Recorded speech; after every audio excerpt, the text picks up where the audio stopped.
Hey, how's it going, everybody, and welcome back into the SFS channel. My name's Gavin, and today I've got my top 5 running backs to sit for Week 7 fantasy football action. These are players that I see having a high potential to bust in this week's games, and therefore we want to stay away from them, avoid that risk, and find better options for our lineups this week. If you're new around here to the channel, make sure to drop down and click that subscribe button and turn the bell on so you're never late and are always notified when we come out with a new piece of content. We're posting 10 plus fantasy videos a week and want to be the most accessible tool out there for you to get your daily fantasy football advice this NFL season. So with that being said, thank you all so much for tuning in. Let's hit the intro and get straight in to our first must-sit player.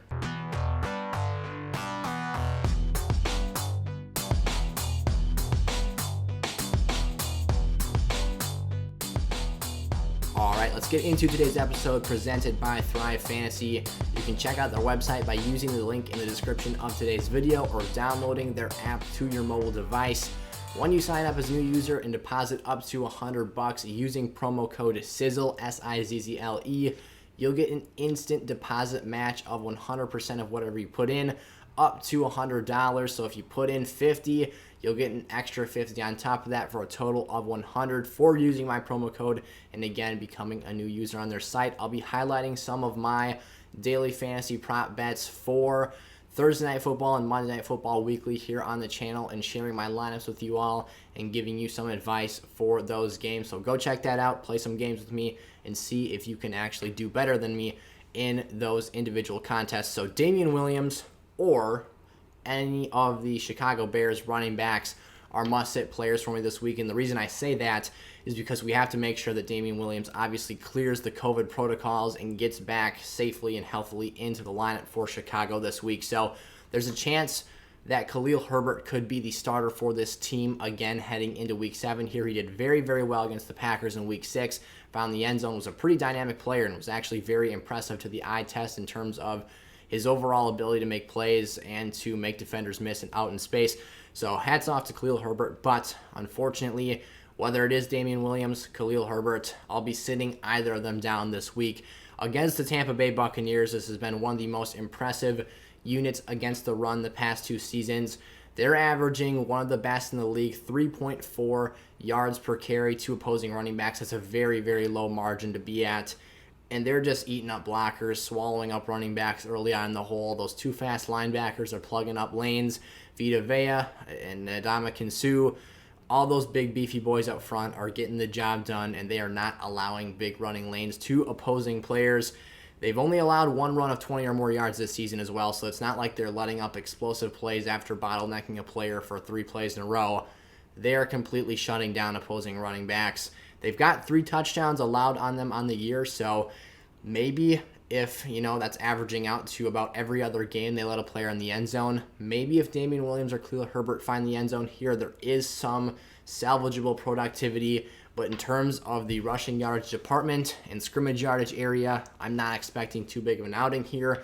And for a Bears offense that I expect to be made incredibly one-dimensional in this matchup, this is something I'm staying away from at all costs because I think the game script could get out of hand as well here.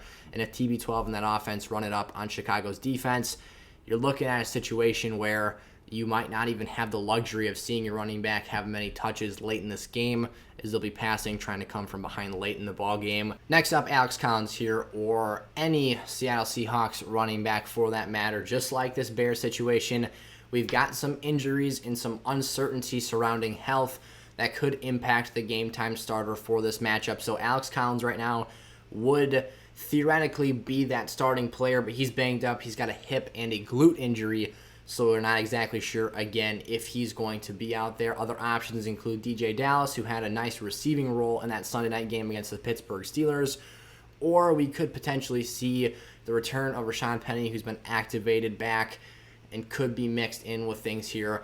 But this Saints defense, another unit that doesn't quite get the props I feel they deserve. They were, at one point in time, at the top of the mantle, the best rushing defense in the league for years on end. And that's sort of come to an end now, but they're still a very formidable unit and still a team that deserves a lot of respect for what they do against the run. This Seattle Seahawks offense is very, very one-dimensional. And if these players are going to get the job done at the end of the day, it's probably going to have to come as a result of the work they do in space as receiving threats, which was much the case against the Steelers on Sunday night this past week. The running lanes just aren't going to be there. And with Geno Smith under center, the offense has become so predicated on the running game and the short passing game that there's not too much to distract the attention away from those things. And when you can really key in on that, that's going to limit your upside significantly. You're going to probably need a touchdown here. The Saints only allow 3.3 rushing yards per carry. So again, not looking at a unit that's going to give you a ton of upside and ability to find space. With the injuries as well, piling on here, if Collins is able to go, you're getting a less than 100% healthy back. And at this point, I know who is 100% healthy, but still that plays a factor in things, especially when you've got other circumstances working against you in this matchup. Mark Ingram.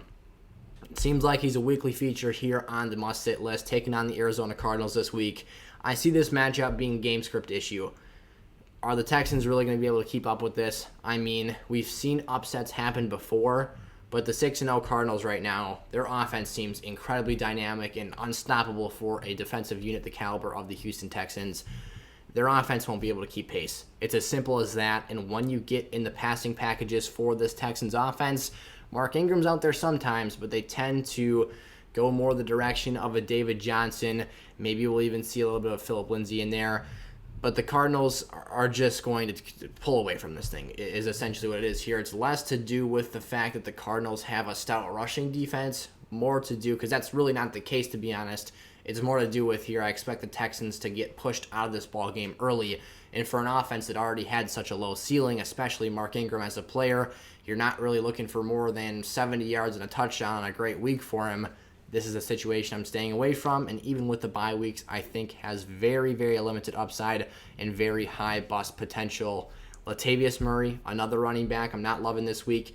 The Cincinnati Bengals, more often than not, have been a very strong unit against the run this season. They did have one outing where they let up a big rushing performance, and we saw Aaron Jones have a very nice game against them as well. You know, and that other performance was James Robinson, the Jacksonville Jaguars, just to note that quickly. But this is a unit where those players are more established offensive weapons with some star power in their offenses. Latavius Murray is trapped in a running back by committee style. He only saw 9 carries last week, 40 yards. He's making his bank on touchdowns. That's what it comes down to for Latavius Murray on a week-to-week basis. Can he find the end zone? Can he score a touchdown? The Cincinnati Bengals, they haven't allowed more than 4 yards per carry this season. And just like these other units, we're seeing them be very stout and not let up too many explosive plays here. They're the number 3 rushing defense in the league right now.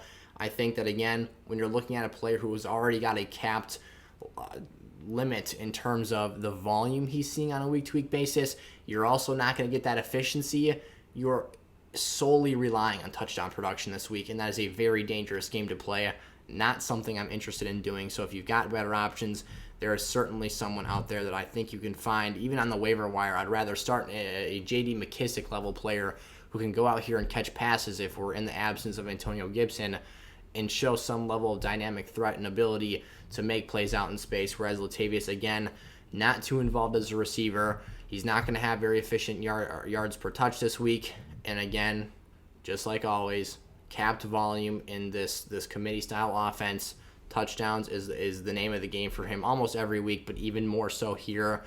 And then Michael Carter.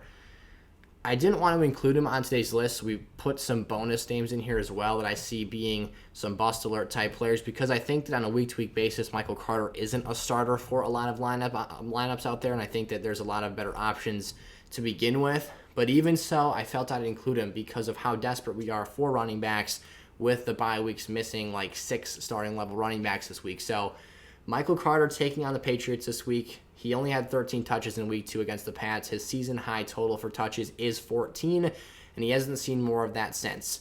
This is a game I don't think you're going to have the luxury of running the football. Zach Wilson at home in his first matchup against the Patriots had 4 interceptions. It was a brutally ugly contest. This offense could not move the football. They could not play efficient offensive style of passing or running the football.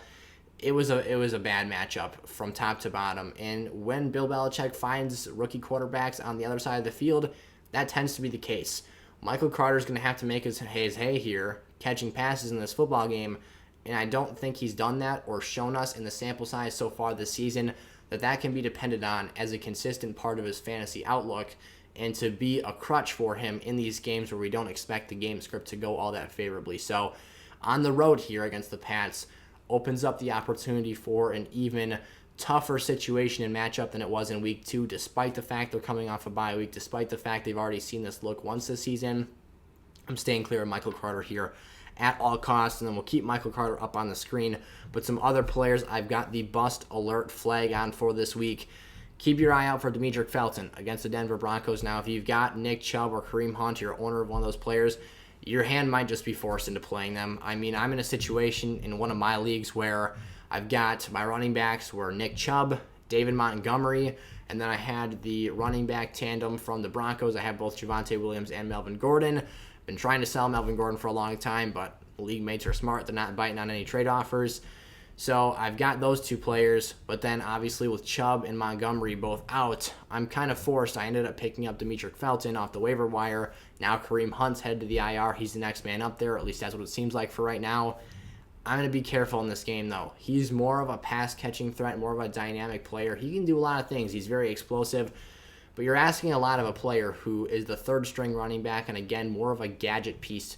And not to say that he can't have a productive game here or be an efficient running back, but when the focal point of this offense and the core, the brand of football the Cleveland Browns play is ground and pound football, you're asking a player who has not had that role in an offense at any point in his career. Now he's a rookie, so obviously he hasn't had the opportunity yet, but you're asking him to come in here and essentially be the life force of this offense against a Denver Broncos defense on a short week on Thursday Night Football. That's a lot to ask of any player.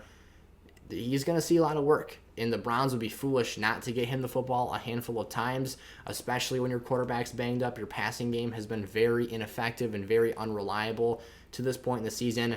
But I just think that this Denver Broncos defense, for how exploited they've been the last couple of weeks, they are better than that personnel-wise on the coaching staff. They will tighten things up, and I think that with the injuries this team has in the offensive line as well, they should come out here and have a shot to slow down this running game. So Demetric Felton, bust alert. I'm not sitting him down because there's going to be situations where you just don't have the choice. Your hands are tied. He's very dynamic. I think he's got boom or bust potential this week, but something to keep your eye out for. Bust alert on Miles Sanders, because why wouldn't he be? The Eagles just neglect to give him enough touches on a week-to-week basis. Jalen Hurts is the centerpiece of this offense. They're either lining it out, spreading out the wide receivers and passing the ball over the yard, or at least trying to, or they're running design quarterback keepers, and that just takes away from the work that Miles Sanders has. I think this offense is kind of a mess right now. Nick Sirianni needs to run the ball more with his talented back against a Las Vegas Raiders defense. That's susceptible to the run, but that hasn't been the case in one game so far this season. Miles Sanders' touch count has been similar to that of Michael Carter, who's a rookie in a committee offense. So that just tells you what you need to know there. And then Josh Jacobs against the Philadelphia Eagles on the other side of that matchup. The Philadelphia front is very good. Now they've lost Brandon Graham. They've got some injuries, but man, they've got some really good interior players in Javon Hargrave and Fletcher Cox. Very, very stout up front. But the thing that concerns me about Josh Jacobs here this week and every week this season is the inefficiency on his rushing attempts and the lack of production he's getting on the ground. Josh Jacobs has not run for more than 53 yards in a game this season. That was his season high that he accumulated last week. Those are very, very low statistics for a player that we have previously classified, and I shouldn't say we because I have been a player who is very off the Josh Jacobs bandwagon for a while now, as a workhorse back. We've had that name tossed out there, or that term tossed out there in the fantasy community. He can get a high touch count. He can look the part, have the talent to play the part, but he's not producing the results or the outcomes that we expect of him. He's so touchdown dependent that it just, if he doesn't find the end zone and score, you're not getting relevant productivity out of him for fantasy lineups. So in a tough matchup this week against a very good front seven, or at least a front four for that matter, I'm sitting Josh Jacobs down. I think it's more likely than not that he doesn't find the end zone, and I don't want to be a part of that. All right, those are my 5 must-sit running backs for Week 7 fantasy football action, in addition to a few additional bust alert players that I'm staying away from this week as well whenever I've got the chance. Today's episode, again, was presented by Thrive Fantasy. You can check out their website in the description of today's video or go download their app onto your phone. Remember, when you use promo code SIZZLE, when depositing up to $100, that's SIZZLE, they'll give you a 100% instant deposit match bonus for using my promo code and becoming a new user on their site. I really love their platform. Their game modes are super fun to play. And again, I'll be highlighting those specifically on Mondays and Thursdays, where I'll be sharing my lineups with you all and helping you hopefully win some cash on their sites. And you can compete against me, tell me what I did wrong, all that good stuff, and see if you can actually outperform me in those matchups. That's something really fun to do, and I hope to participate with all of you the rest of this season with Thrive Fantasy. So thank you all so much for watching today's video. As always, if you've got questions, drop those down in the comment section below, and I'll get back to as many of you as possible. And I'll see you guys next time. Peace out.